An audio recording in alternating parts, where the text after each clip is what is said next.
In Boston, there are two choices when it comes to Australian food. Board a long flight for the land down under, or swing over to the East Boston Shipyard for this Aussie original. As far as Australian food in general, yeah, it's KO or the highway.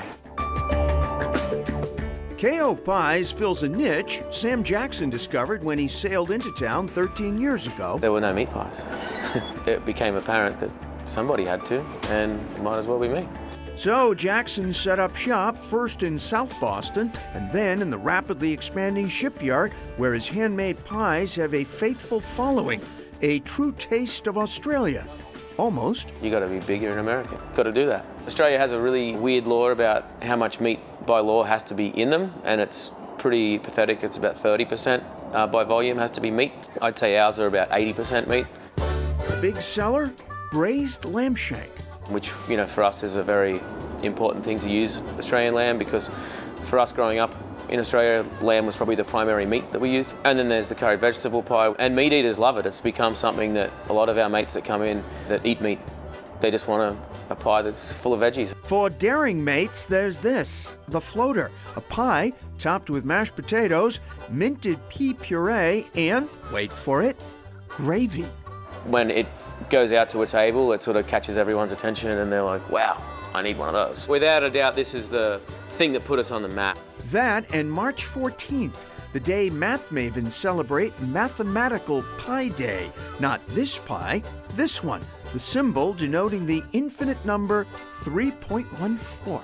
We do a special too where we do any 3 pies for $14, which is a bargain. Our record is 1,100 pies. Recently, when devastating brush fires swept across Jackson's homeland, he organized a fundraiser. Myself and about 30 other hospitality-based friends, chefs, bartenders, etc. We held an incredible fundraiser in a restaurant in South Boston. We had about 400 attendees. We raised about $106,000 US. It will forever live in the memories of people in Australia for how kind people in Boston are.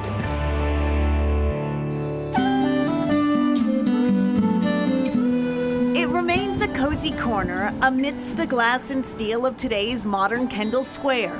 The former Hungry Mother, known for its southern cooking, has changed its name and menu to highlight popular French-Canadian dishes such as poutine. Poutine is on a lot of tables as a first course or as a side dish, very traditional. See, no foie gras or rabbit or duck garnishing the poutine, just cheese curds, the gravy, and the French fries. The concept of Café du Pays is rooted in Heather Moger's family history. The French-Canadian thing seemed to work because it matched the space well, and we had a good story and some family recipes to go with it.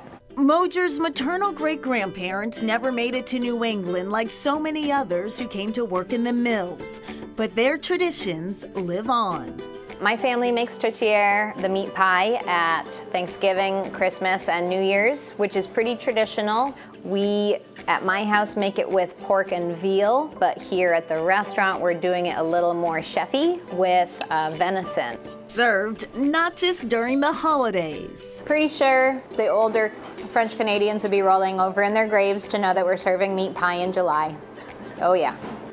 Another French Canadian specialty, this is cretonne. It's a pork spread topped with maple syrup and fine herbs. There is French Canadian cheese. We have Grey Owl here. It's a goat's milk cheese. It's vegetable ash rind. It's from Fromagerie Le Détour in Témiscouata, Quebec. And yes, even wine. We've got a few French Canadian producers like Pearl Morissette and Pinard et Fille. They're doing red and white wines in Quebec.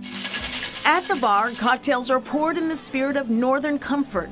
The gin-based Manitoba and Le Monde Perdue, or Lost World, say no more. What you can say is that this Quebecois-inspired hideaway has been discovered. A lot of French Canadians at the door. The Canadian Embassy knows about us, so they do special orders of the meat pies. We are happy to be a place that French Canadians and fans of Montreal and Quebec can come and dig in. Another reminder, this program was filmed prior to social distancing. Cafe du Pays is going by the name Vincent's Grocery, a throwback to an old-time grocery store that occupied the space before it was converted to a restaurant. Many of the same menu items are still available, and when it is safe to do so, Cafe du Pays will once again welcome diners. As for KO Pies, they are offering takeout and delivery, no outside dining at this time.